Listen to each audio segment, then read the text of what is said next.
ಸಂಜಯ್ ಅಂತ ಒಬ್ಬಿದ್ದಲ್ಲ, ಆ ಸಂಜಯನ ಮಗ ತೀರ್ಕೊಂಡ. ಅವನಿಗೆ ಬಹಳ ದುಃಖ ಆಯಿತು. ಆ ಸಂಜಯನಿಗೆ ಸಮಾಧಾನ ಮಾಡಲಿಕ್ಕೆ ನಾರದ ಬಂದರು. ಅವರು ನಾರದರು ಸಂಜಯನಿಗೆ ಹೇಳ್ತಾರೆ, ನೀನೇನು ಒಬ್ಬನೇ ಕಾಕೊಂಡೇನು ಮಗನನ್ನ, ನಾವೊಂದು ಕತೆ ಹೇಳ್ತೀನಿ ಕೇಳು ಅಂತ ಹೇಳಿ ಒಬ್ಬರದು ಕಥೆಯನ್ನು ಹೇಳ್ತಾರೆ. ಅದು ಮಹಾಭಾರತದ ಅನುಶಾಸನ ಪರ್ವದಲ್ಲಿ ಬರ್ತದೆ. ಶಶಿಬಿಂದು ಅಂತ ಹೇಳಿ ಒಬ್ಬ ರಾಜ ಇದ್ದ. ಆತ ಸಾಮ್ರಾಟನಿದ್ದ, ಸಾಮಾನ್ಯ ರಾಜ ಇರ್ಲಿಲ್ಲವ. ನೋಡ್ರಿ ಕತೆ ಹೆಂಗ ಬರ್ದಾರ ಮಹಾಭಾರತದಲ್ಲಿ. ಅವನಿಗೆ ಹೆಂಡ್ರಿದ್ರಂತ. ಎಷ್ಟು ಜನ? ಒಬ್ರು ಇಬ್ರು 100 ಜನ ಅಲ್ಲ, 1,00,000 ಜನ ಇದ್ರಂತ. ಎಷ್ಟು ಜನ ಹೆಂಡ್ರು? 1,00,000 ಜನ ಹೆಂಡ್ರು. ಅದಕ್ಕೆ ಅವ್ರಿಗೆ ವ್ಯಾಸ ಮಹರ್ಷಿಗಳಿಗೆ ಇದನ್ನೆಲ್ಲ ಕಲ್ಪನಾ ಮಾಡೋ ಸಾಮರ್ಥ್ಯ ಇತ್ತು ಅವರಿಗೆ.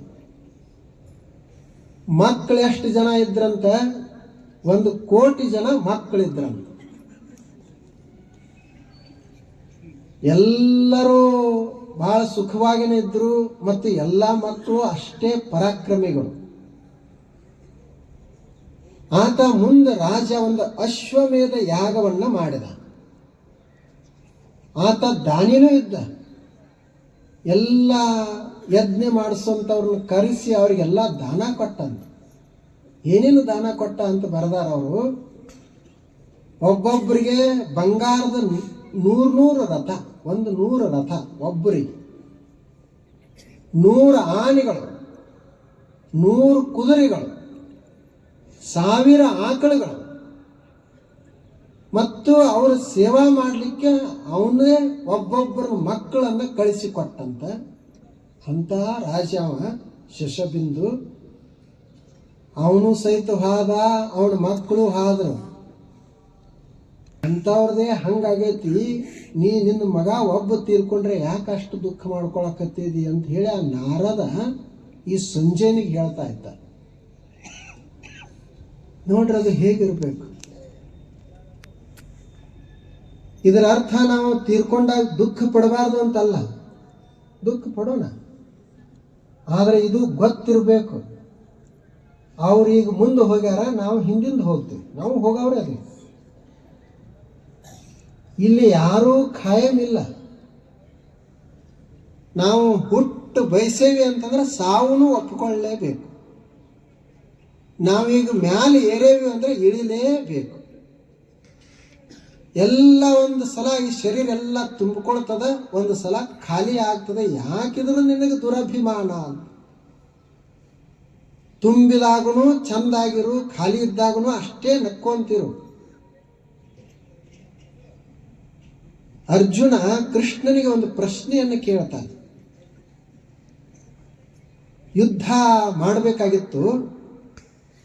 ಆ ಸಮಯಕ್ಕೆ ಅರ್ಜುನನಿಗೆ ಒಂದು ಮನಸ್ಸಿನಲ್ಲಿ ಸಂಶಯ ಬರ್ತದೆ. ನಾನು ಇಷ್ಟು ಜನ ಎಲ್ಲ ನಮ್ಮ ಅಣ್ಣತಮ್ಮರದಾರ, ಬಂಧುಗಳದಾರ, ಗುರುಗಳದಾರ, ಇವ್ರನ್ನೆಲ್ಲ ಹತ್ಯೆ ಮಾಡಿದ್ರೆ ನನಗೆ ಪಾಪ ಬರ್ತೈತಿ. ಆ ಪಾಪದಿಂದ ನಾವು ಮುಕ್ತರಾಗೋದು ನನ್ನೊಂದು ಸಾಧ್ಯ ಇಲ್ಲ. ಆದ್ದರಿಂದ ಯುದ್ಧ ಒಲ್ಲೆ ಅಂತ ಕೂಡ್ತಾನೆ. ಅವಾಗ ಕೃಷ್ಣ ಅವನಿಗೆ ಹೇಳ್ತಾನೆ, ನಿನಗೆ ಪಾಪ ಬರಲಾರ್ದಂಗೆ ಒಂದು ಉಪಾಯವನ್ನು ಹೇಳ್ತೀನಿ. ಅದನ್ನು ನೀ ಮಾಡಿದಂದ್ರೆ ನಿನಗೆ ಪಾಪ ಬರೋದಿಲ್ಲ. ಅವನಿಗೆ ಅರ್ಜುನನಿಗೆ ಕುತೂಹಲ, ಏನಿದು ಉಪಾಯ? ಯುದ್ಧ ಮಾಡಿದ್ರೂ ಪಾಪ ಬರಬಾರದು, ಜಗಳ ಮಾಡಿದ್ರೂ ಪಾಪ ಬರಬಾರದು, ಏನಿದು ಉಪಾಯ? ಅವಾಗ ಒಂದು ಶ್ಲೋಕವನ್ನು ಹೇಳ್ತಾನೆ. ಏನು ಅಂದ್ರೆ, ಸುಖ ದುಃಖೇ ಸಮೇ ಕೃತ್ವ ಲಾಭ ಲಾಭವು ಜಯಾಜಯವು ತಥೋ ಯುದ್ಧಾಯ ಯುಜ್ಯಸ್ವ ನೈವಂ ಪಾಪಮವಾಪ್ಸ್ಯಸಿ. ನೀವು ಒಂದು ಕೆಲಸ ಮಾಡು, ಪಾಪ ನಿನಗೆ ಅಂಟಬಾರದಾಗಿತ್ತಂದ್ರೆ ಒಂದು ಕೆಲಸ ಮಾಡು. ಸುಖ ದುಃಖ ಎರಡೂ ಒಂದೇ ಅಂತ ತಿಳ್ಕೊ. ಲಾಭ ಹಾನಿ ಎರಡು ಒಂದೇ ಅಂತ ಇಟ್ಕೋ. ಜಯ ಮತ್ತು ಅಪಜಯ ಎರಡು ಒಂದೇ ಅಂತ ಇಟ್ಕೋ. ಹೀಗೊಂದು ವೇಳೆ ನೀ ಸಮೀಕೃತ್ವ ಎರಡನ್ನು ಒಂದು ಮಾಡಿ ಯುದ್ಧ ಮಾಡಿದಿ ಅಂದ್ರೆ ನಿನಗ ಪಾಪ ಬರುದಿಲ್ಲ ಅಂತಂದ.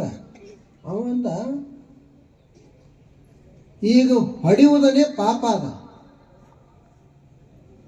ನೀ ಸುಖ ಬರಬಾರ್ದು, ದುಃಖ ಸುಖ ಎರಡು ಒಂದೇ, ಜಯ ಅಪಜಯ ಎರಡು ಒಂದೇ ಅಂತ ಹೊಡೆದ್ರ ಹೆಂಗಿದು ಅಂತ ಒಂದು ಆಲೋಚನೆ. ಪಾಪ ಅಂದ್ರೆ ಏನು? ದುಃಖ. ಈಗ ದುಃಖ ಇತ್ತಂದ್ರೆ ಅವಾಗ ಏನಂತೀವಿ? ಮನುಷ್ಯ ನೋಡ್ಪ ಇವನಿಗೆ ಪಾಪ ಹೆಂಗೈತಿ, ಪಾಪ ಪಾಪ ಅಂತೀವಿ. ಪಾಪ ಅಂದ್ರೆ ದುಃಖ. ಈಗ ಮನುಷ್ಯ ಕೆಟ್ಟ ಕೆಲಸ ಯಾಕೆ ಮಾಡ್ತಾನೆ?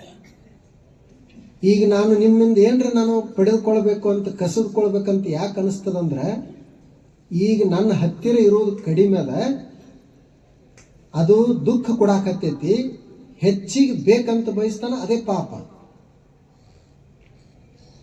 ಜಯ ಮತ್ತು ಅಪಜಯ, ಲಾಭ ಹಾನಿ ಇದ್ದದ್ದು ನಮಗೀಗ ಹಾನಿ ಅದ, ಲಾಭ ಮಾಡ್ಕೊಳ್ಬೇಕಂತ ಇನ್ನೊಬ್ಬರಿಂದ ತೆಗೆದುಕೊಳ್ತೀವಿ. ಸುಳ್ಳು ಯಾಕೆ ಹೇಳ್ತೀವಿ? ಹೆಚ್ಚಿಗೆ ಬೇಕಾದಕ್ಕಾಗಿನ ಸುಳ್ಳು ಹೇಳ್ತೀವಿ. ಮೋಸ ಯಾಕೆ ಮಾಡ್ತೀವಿ? ಇನ್ನೂ ಹೆಚ್ಚಿಗೆ ಬೇಕಂತಾನೆ ಮೋಸ ಮಾಡ್ತೀವಿ. ಅಂದ್ರೆ ಲಾಭದ ಚಿಂತೆ ಅದ ನಮಗ. ಮತ್ತು ಎಲ್ಲರೇ ಹಾನಿ ಆಗಿತ್ತಂತ ಭಯ ಅದ. ಯಾವ ಮನುಷ್ಯ ಲಾಭ ಹಾನಿ ಎರಡು ಒಂದೇ ಮಾಡಿರ್ತಾನ ಅವನಿಗೆ ದುಃಖ ಆಗುವುದಿಲ್ಲ, ಅಂದ್ರೆ ಅವನಿಗೆ ಪಾಪ ಅಂಟುಕೊಳ್ಳುವುದಿಲ್ಲ ಅಂತ ಅವ್ರು ಹೇಳಿ.